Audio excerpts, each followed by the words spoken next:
राधा कृष्ण कार्तिक मास महात्म्य कथा अध्याय 3। सत्यभामा ने कहा, हे प्रभु, आप तो सभी कालों में व्यापक हैं, सभी काल आपके लिए एक समान हैं। फिर ये कार्तिक मास ही सभी मासों में श्रेष्ठ क्यों है?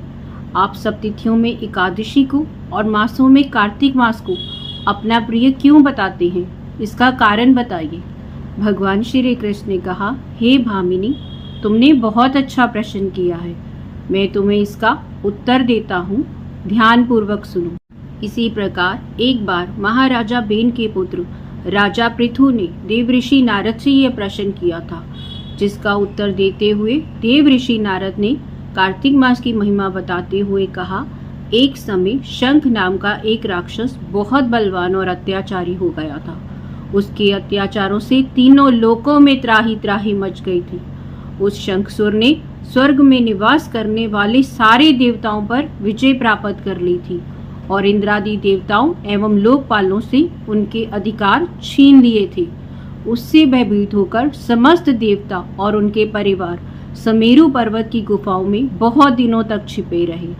तत्पश्चात वे निश्चिंत होकर समेरु पर्वत की गुफाओं में ही रहने लगे।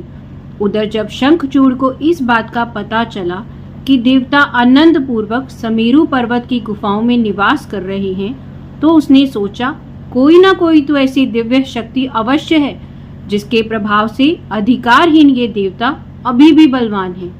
सोचते सोचते वह इस निर्णय पर पहुंचा कि वेद मंत्रों के बल के कारण ही देवता बलवान है। यदि इनसे वेद छीन लिए जाएं, तो ये बलहीन हो जाएंगे। ऐसा विचार कर शंखचूड़ ब्रह्मा जी के सत्यलोक से शीघ्र ही वेदों को हर लाया। उसके द्वारा ले जाए जाते हुए भय से उसके चुंगल से निकल भागे और जल में समा गए।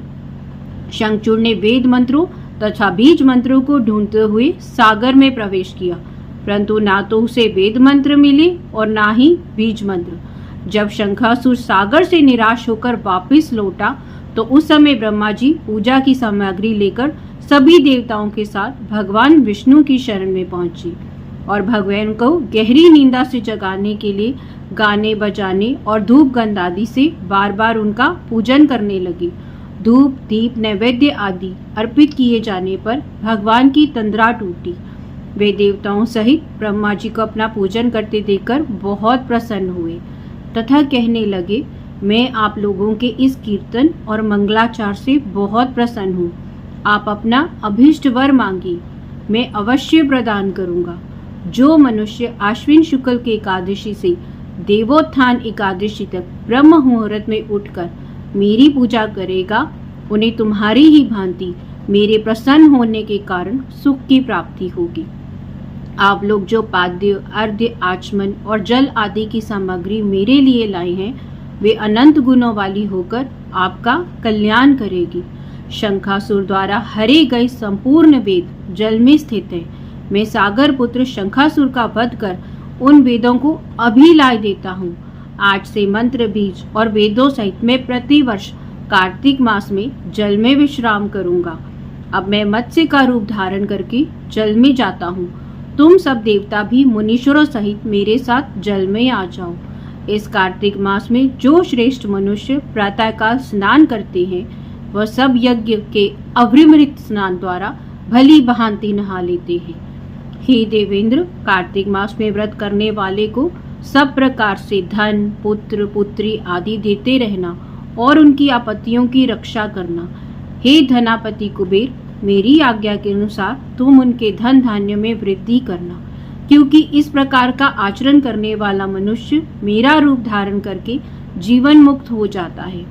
जो मनुष्य जन्म से लेकर मृत्यु पर्यंत विधि पूर्वक इस उत्तम व्रत को करता है, वह सब लोगों के लिए पूजनीय हो जाता है। कार्तिक शुक्ल पक्ष की एकादशी तिथि को तुम लोगों ने मुझे जगाया है, इसलिए यह तिथि मेरे लिए अत्यंत प्रीतिदायिनी तथा माननीय है। हे देवताओं, यह दोनों व्रत नियम पूर्वक करने से मनुष्य को मेरा सानिध्य प्राप्त होता है। इन व्रतों को करने से जो फल मिलता है, वह अन्य किसी व्रत से नहीं मिलता। अतः प्रत्येक मनुष्य को सुखी और निरोगी रहने के लिए कार्तिक महात्म्य और एकादशी की कथा सुनते रहना चाहिए। उपयुक्त नियमों का पालन करते रहना चाहिए। नारद जी ने कहा, ऐसा कहकर भगवान विष्णु मछली का रूप धारण करके आकाश से जल में गिरे।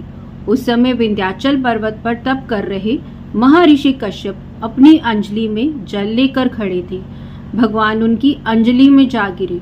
महर्षि कश्यप ने दया करके उन्हें अपने कमंडल में रख लिया। मछली के थोड़ा सा बड़ा होने पर महर्षि कश्यप ने उसे कुएं में डाल दिया। जब वह मछली कुएं में भी ना समा सकी तो उसे तालाब में डाल दिया।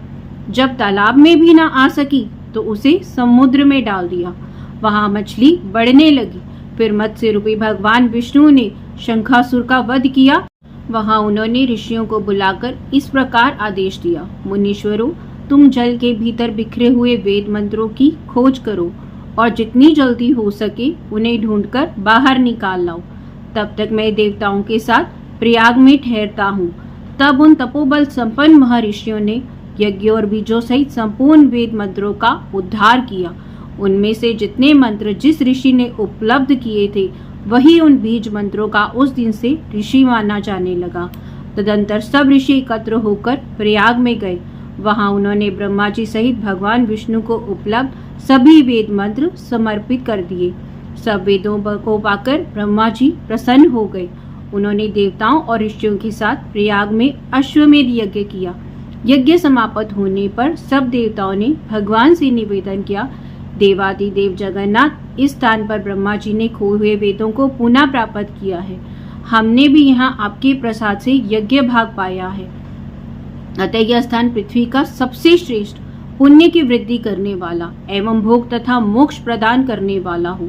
साथ में यहाँ महापुण्यमय तथा ब्रह्मघाती आदि महापापियों की भी शुद्धि करने वाला हो तथा इस तय स्थान पर दिए हुए दान को अक्षय बना देने वाला भी हो, यह वर दीजिए। भगवान विष्णु बोले, देवताओं, तुमने जो कुछ कहा है वह मुझे स्वीकार है। तुम्हारी इच्छा पूर्ण हो। आज से यह स्थान ब्रह्म क्षेत्र के नाम से प्रसिद्ध होगा। सूर्यवंश में उत्पन्न राजा भगीरथ यहाँ गंगा लेकर आएंगे और वह यहाँ सूर्य कन्या यमुना से मिलेगी। ब्रह्मा जी और तुम सब देवता मेरे साथ यहाँ निवास करोगे। आज से यह तीर्थ तीर्थराज के नाम से विख्यात होगा। तीर्थराज के दर्शन में तत्काल ही सब पाप नष्ट हो जाते हैं। जब सूर्य मकर राशि में स्थित होंगे उस समय यहाँ स्नान करने वाले मनुष्य को सब पापों की मुक्ति मिलेगी। यह तीर्थ सब पापों का नाश कर देगा। यह काल भी मनुष्य के लिए सदा महान पुण्य फल देने वाला होगा। माघ में सूर्य के मकर राशि में स्थित होने पर यहाँ स्नान करने से सालोक्य आदि फल प्राप्त होंगे। देवादि देव भगवान विष्णु देवताओं से ऐसा कहकर ब्रह्मा जी के साथ वहीं अंतर ध्यान हो गए। तत्पश्चात इंद्र आदि देवता भी अपने अंश से प्रयाग में रहते हैं और वहां से अंतर ध्यान हो गए। जो मनुष्य कार्तिक में तुलसी जी की जड़ के समीप श्री हरि का पूजन करता है वह इस लोक में संपूर्ण भोगों को भोगकर अंत में वैकुंठ धाम को जाता है। जय जय श्री हरि, जय जय श्री हरि, जय जय श्री हरि।